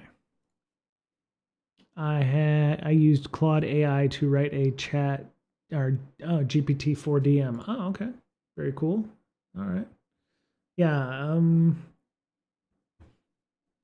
Do they interact with? Because I'm imagining like IFTTT. Could you make an AI interface with the DMV in California and, go through, the process of updating your license for you, or, hey, Chat GPT, go get me go renew my license for me. And then it'll go through the whole thing and fill out the forms and do that for me. That would be great. That would be great. I'd love that. Yeah, I've got to talk to Lady P more often, I think. That's why we see Lady P, that's why you're at the top of the list right there for coming on and talking about stuff. We can have you on and you can show us what you're doing at home with your rig and your setup. And got a new phone for Christmas. Not gonna lie, it's kind of a pain in the ass switching phones and getting things how they used to be. I had that problem, and again, I'm not not endorsing them, but when you go from pixel to pixel, it's fairly easy for me. I actually was looking at like a OnePlus or something like that a couple years back, and then I was like, oh man, it would just be a pain in the ass to move everything over. But yeah, I can imagine. Were you so digital? Were you moving from like Android to iOS, or vice versa, or are you going to like from a Pixel to a OnePlus or a Samsung to a Pixel? Or I mean, obviously moving in that way would be less painful, but I could see that being a problem. See, I think it'd be cool to actually set up a local like AI or something like that, kind of like how you got Lady P, but like knowing my limitations here. I really wanted a Pixel 8, but read too many bad things about it. I went from an S20 to a 23. Okay, my wife, I think, has the S23 Ultra or whatever, and I still have a 6, and I'm waiting for the 9s to come out because I didn't want to upgrade to a 7 because my daughter has a 7. It's nice, but I was like, I don't need a new phone right now. The 6 works fine, and it's still getting updates for 5 years, which is great. And I was like, I don't need anything else. So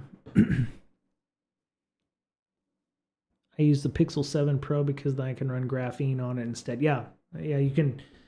Having an open bootloader, and being able to root the thing would be highly advantageous for somebody. I stopped rooting phones when I went to the Pixel because it's doesn't have cruftware on it or garbage, so I found it a lot easier to deal with.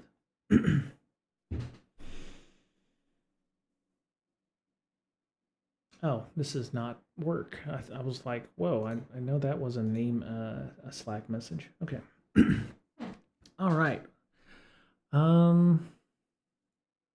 Yeah, there's a lot of information out there about setting up AI locally, but I think there's still a bit of a hurdle for most folks if you don't want to pay for it yourself. So there we go. Yeah.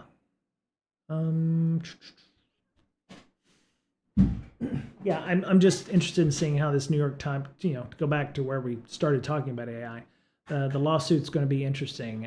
Is the AIs that use their data sets going to have like a data set bill of materials that says, hey, we use these data sets to train our AI?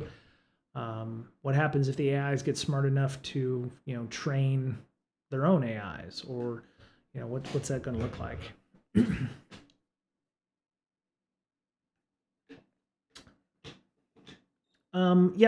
Digital, I think I tried that one day. I think the same day I was doing the AI, we went to a Jupyter notebook, which I have zero experience with. And couldn't quite crack why Jupyter notebooks exist, but I'm sure there's a good reason for them. One was training LLM to filter spam emails. Oh, that's a good idea. Very cool. Yeah. So, yeah, we're going to learn some AI stuff this year on the stream because I'm going to force myself to learn it. One, because, how do I say this? I'm seeing some of it at work. That's all I'll say. And, it would be helpful to understand that and some of the data scientist stuff as well behind it. So we may, we'll be poking around on, learning Jupyter notebooks for data examining or data scientistry stuff or whatever. I used to have a link that somebody had about, so you want to be a data scientist, here's how you do that. So you want to be a data, and it was like, take this, free Stanford course. It wasn't recent. It was like several years ago. Oh, is this it? I think this might actually be it. Nope, that's not it. Good. Okay.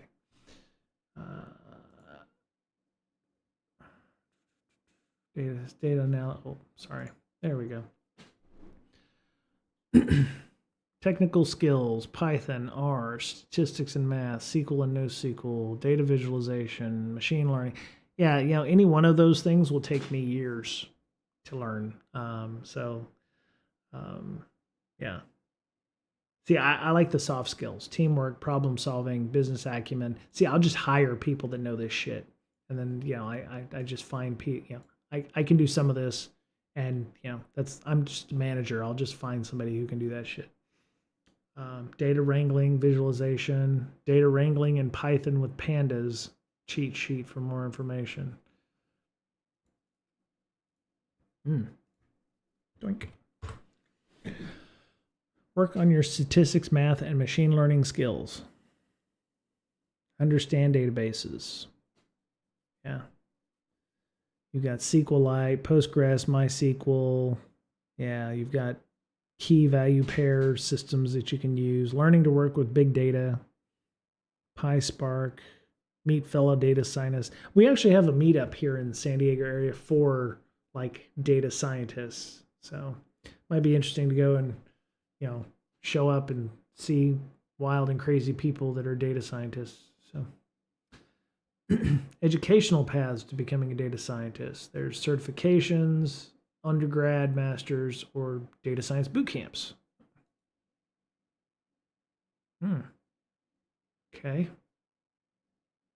Oh, these are not cheap.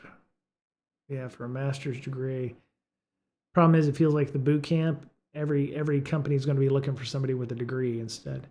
Found any good meetups? Oh yeah, Wading Through Logs, who's on the stream or was on the stream with us here.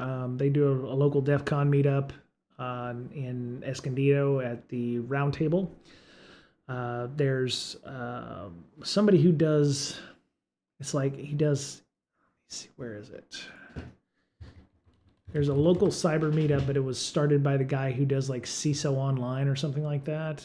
And I've went a couple times. I was not enthused. And it's not because of them. It's probably because it felt like it was somewhat professional. Like you could tell people were coming from work and they had collared shirts and pants on. And I was like, that's not me. So yeah, I've seen some of that. San Diego Cyber Group, yeah. This one here, there it is. They actually had a meetup on the 31st of January. They have one on 31st of January, Carl Strauss, which is literally down the street from my house. So I could probably do that. Yeah, CISO series podcast, Spark of the CISO series podcast with Rick McElroy. So yeah, these folks do a podcast, and I actually asked Rick if they were interested in doing some stuff, and he's like, "Yeah, no, I got my own shit to do, and not really interested in partnering with doing anything at this time." And I was like, "Okay, cool." That may have been some of why I decided to not go back. But yeah, Carl Strauss Brewing, yeah, that's. That is literally near my house. So I may or may not live somewhere in this area of San Diego. So definitely stayed at this place when we were coming down to San Diego. It's not the best. I wouldn't go there for any length of time. But yeah, there's a good number of places down there. So Geo Hunt Berber time. I'm not hard to find. I'm not even gonna assume that I'm like that. So. But yeah, a lot of folks show up to this. 21 right now, but I think the first one they held had over 80 people come to it. I was like, holy shit. So, but yeah, it's on the 31st of January from 6 to 8 p.m. I could almost walk to so it's within walking distance.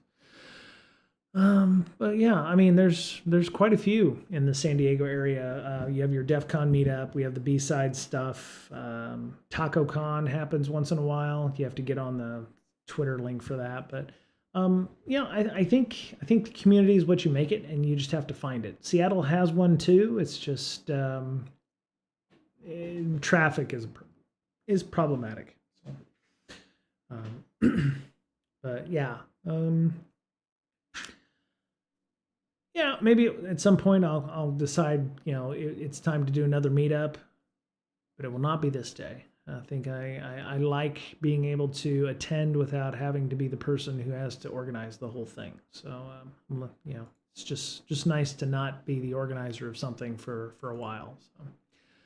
And of course, there's an open startup thing. There's this one, San Diego Tech Coffee's one. They do a tech coffee meetup at like 9 in the mornings on Wednesdays, but they also do a nighttime thing. So they'll have like, brewery or something like that where you can go and do them as well. So, oh yeah, CES is happening this week. So, but yeah, you can go to these places and hang out with them on Mondays or Fridays. And then once a month they do like an after work beer kind of thing. But yeah, there's a lot of folks involved with this too. So entrepreneurs and tech people. So anyway. Oh, cool. Yeah, GoPro Slowyo. Let me know. Also a good streamer. Go follow GoPro Slowyo if you don't follow GoPro. February, yeah, it's a lovely time. Early February. If you're down here, let me know. Hit me up on Discord or whatever. I would love to hang out. New desktop CNC mill company is going to be at CES. Looking forward to what they'll show there. Oh, very cool. I saw that. What is it? C3? Is that C3? The video game one? It's gone. They're done. They're not going to come back anymore with that one. So. End of an era, C3, or E3, sorry, E3, right, Beta Wolf, my bad. C3 was something else, Chaos Computer Conference, and they're still going on, so. Cool, yeah, let me know, and we'll do lunch, not Hollywood manner, but, we'll definitely, we can definitely get together and have coffee or something. My options are open, fairly flexible, working at home still, so. All right, well, I'm well over my normal time of streaming. I normally go about an hour and a half here, but I'm glad my first stream of 2024 is going to be great. I've got numerous ideas for things. I'm going to have to put some AI stuff on here as well. Jupyter notebooks. Got to learn how to spell Jupyter. Notebooks. Rust study group. We'll have to see what that entails and what that means.